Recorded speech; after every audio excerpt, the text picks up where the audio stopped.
Hello and welcome to Kat's Kitchen. This time we're going to do things on the earth element, which is related to summer. And not just summer as a whole in general. The wonderful thing about Chinese medicine is that there's 5 seasons. So usually we have 4, so winter, spring, summer. Here's where the 5th one slots in. We have late summer. I like to link it with harvest time, where you go and you grow your wonderful food, maybe in your garden or gone to the supermarket, and you take this food home to consume it and nourish yourself with it. And the earth element is linked in with the stomach and the spleen meridians. So I'm going to be showing you 3 dishes today of breakfast. So there's that lovely saying that you breakfast like a king, you have lunch like a lord, and dinner like a pauper. So what better way to nourish your stomach and spleen meridians with a breakfast? Stomach and spleen imbalances show up usually when we kind of have a dodgy relationship to our food or nourishment for ourselves. And that nourishment's not just with food in our lives, it can also be the work we do, our lifestyle, or an emotional kind of nourishment as well. So taking time to see what you're eating and to really enjoy your food is a great thing. So watching TV or having the news on, or being stressed at work and not being able to remove yourself from what you're doing to enjoy your food can have an effect on your digestive system. Obviously, in our everyday busy lives, now and again we have to do that, and that's fine. But it's when it happens quite regularly, almost every day, that you don't give time to your food, you can have subsequent imbalances to your digestive system. So the 3 things I'm going to look at, the Yin Deficiency and Yang Deficiency and dampness or water retention in the body. So with Yin Deficiency, you want something that's going to cool the body a little bit. It's when you've overdone things, overheated. So what we need is, it's kind of like a well, a water well, where you can dip that bucket right down and take some cooling water. And that's what kind of feeling we want in the body. So that's things like eggs, seaweed, pomegranates, tofu, pears and sesame. These are some of the foods I'm going to be working with that help nourish any yin deficiency. Yang deficiency is when we have the lack or impetus to do anything. So we don't have so much activity, we feel a bit cold and perhaps not very warm either. And we want to eat things that give us a bit of yang and warmth in the body. So ginger, preferably dried or pickled, garlic, cinnamon bark, sage or thyme. Any key deficiency in the body, we want to make sure that we can give our body some kind of energy. So if we had some batteries, we've got air ki or true ki that we breathe in. We have food ki, which we put into our bodies as well, and that has a huge impact on basically how our lifestyle is. So not too much sex, drugs and rock and roll, kids. We want to have some good food as well. So dampness in the body, we want to be able to give our bodies some rest. So if we're tired or feel achy in the limbs or have a weakness in our digestive or immune system, things like green tea, almonds, onions, lemon, grapefruit, rice, garlic or seaweed and kelp are really good for boosting the body and making sure we've got freedom and less achy muscles and limbs, and gives a great boost to our immune system. The 3 dishes I'd like to show you are, first, a very simple one, which if I can in the morning is my favourite thing to do, and it's to eat half a grapefruit. So I've taken the grapefruit, and my favourite way to eat it is just by cutting it in half.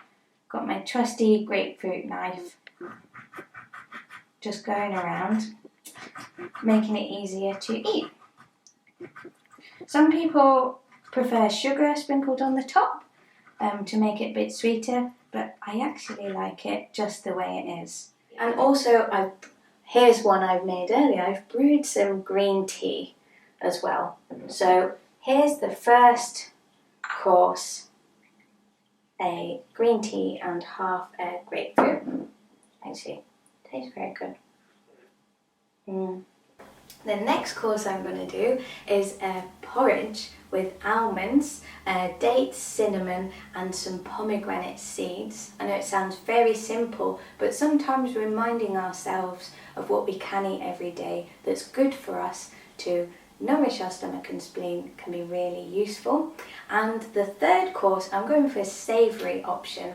I actually quite like having rice and fish for breakfast. So I'm going to show you some rice rosties, and the rosti is originally a Swiss breakfast dish, so I thought I'd change it up from potato to rice and make a bit more of a Japanese course for us to nourish the kidneys as well as the stomach and spleen. So moving on to the next dish is the porridge.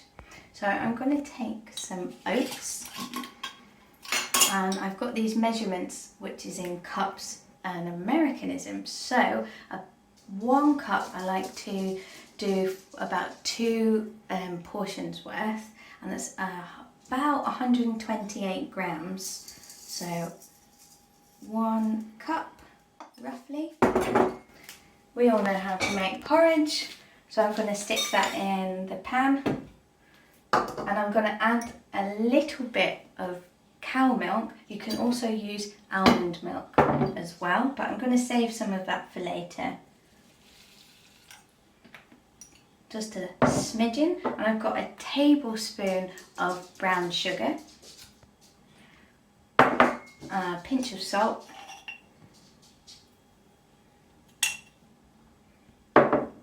and I've got little pieces of cinnamon bark as well. So I'm going to put roughly 2 tiny bits in like that, but they're big enough to fish out later so you don't chew on them unless you like to do. So turning on the heat, I'm going to add a tiny little bit more milk. So depending how thick you like your porridge, add as much or as little milk as you prefer. Yes, you can also make this with oat milk, almond milk, or if you want something with no creamy flavour at all, you can go for water too. So I'll leave that to start to cook. And I'm going to go over here and get the dates ready.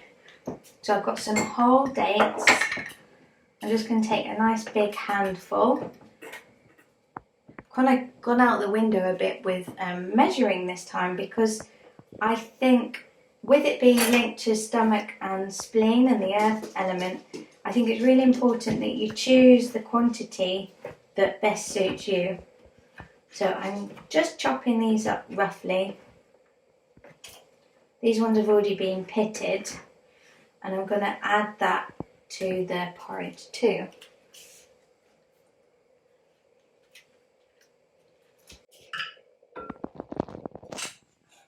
So that's slowly cooking.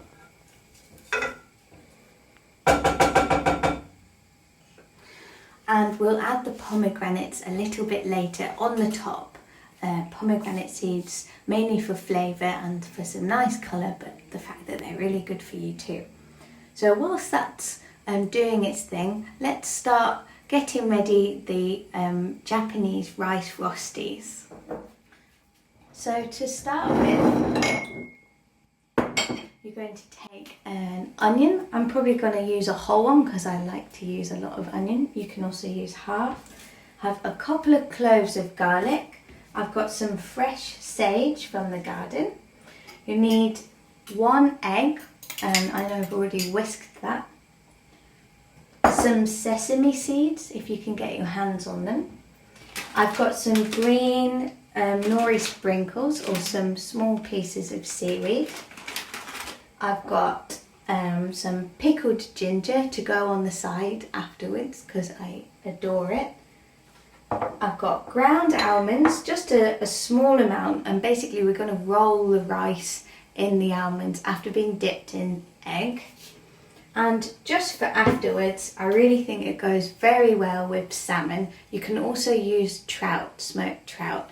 Now the great thing about salmon is that it's in food, Chinese food energetics, it's a sweet taste, which links very much with the earth element, and it nourishes your blood and your qi as well. So if you like fish, give it a whirl. You can also use tofu on the side if you like. So to begin, I'm going to get my rice, which I have already pre-cooked. And it's also great if you've had dinner the night before and you've got some rice leftovers. These rosties are great for using up any bits of rice you've got left over. So I've got the rice here, and I'm going to chop the onion into small cubes.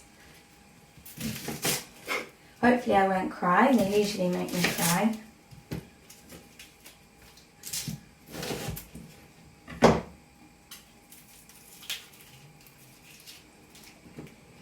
Obviously as well, if you don't really like onion, you can take the onion out and just use garlic. So doing what's best for you and what you really fancy and enjoy to eat. So all of this onion I'm going to add in to the rice and give it a mix.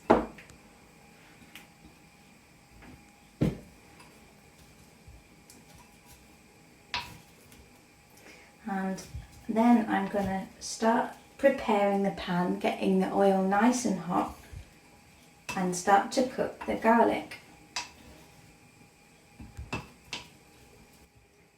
So this is where the sesame seeds come in. So I'm going to take a nice spoonful, or it's a bit loud, or large pinch of sesame seeds. I'm going to slowly toast these, and it will release the oils in the sesame to help cook the garlic. I'm going to put that on a low heat, and I'm coming back to my porridge now because it is really starting to stick to the bottom. Now I'm going to come to almond milk and add a little bit of that, but I want to save some for afterwards as well.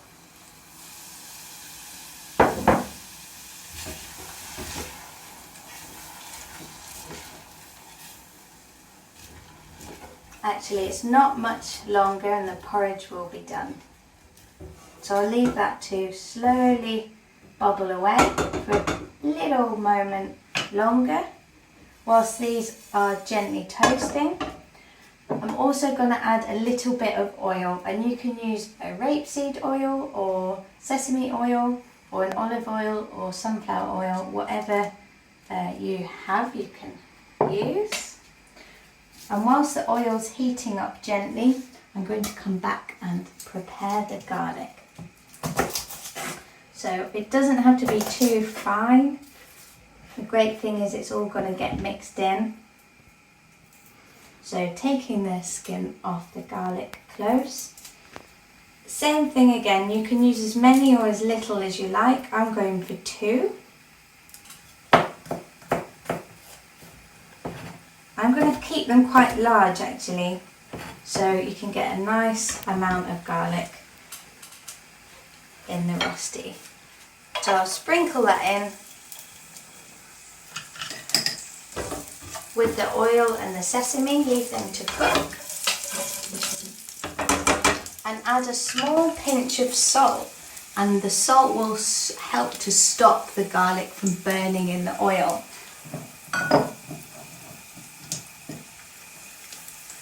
Now whilst they get going, I can see that my porridge is pretty much done. So I'm going to turn the porridge off and leave it there.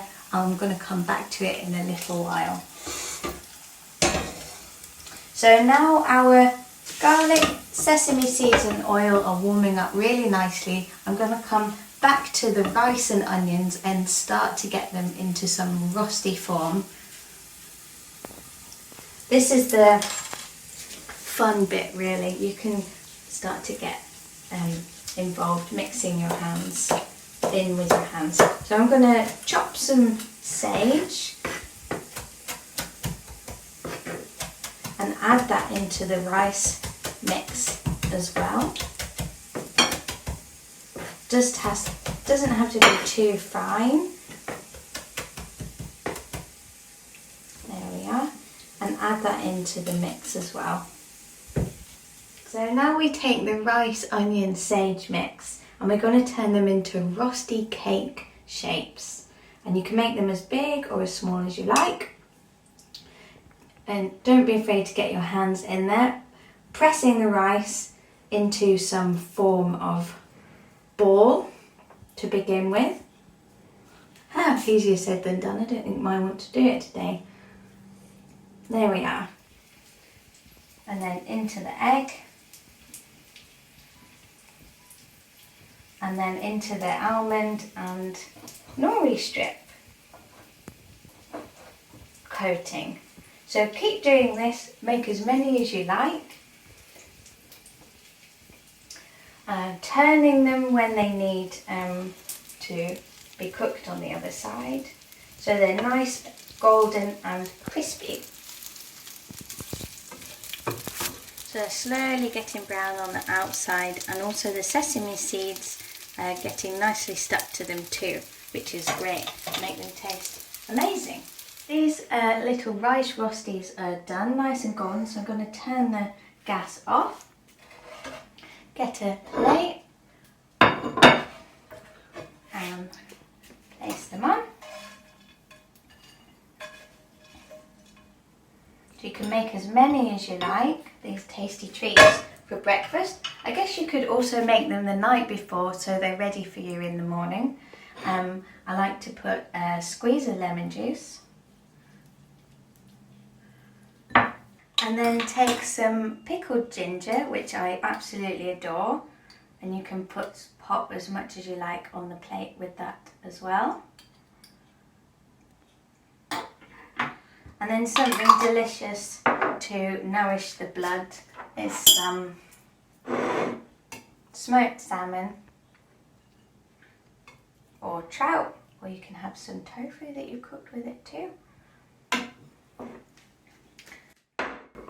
So that's our savoury dish done. I'm also now going to plate up the porridge, which is nicely firmed up. And my favourite way to eat porridge is with it really firm. Don't forget there's some cinnamon bark in there. And I like to get some almond milk to pour over it to kind of make a moat or a lake round the porridge. And let's not forget our already prepared pomegranate seeds. Same thing again, as much as you like. I like quite a lot, so we can really cover the porridge in the pomegranate seeds. And there we have it. We have an absolute feast, a 3-course meal for your breakfast, the best way to start your day, with grapefruit and green tea, a sweet porridge and some rice rosties, fish and ginger. I hope you enjoy.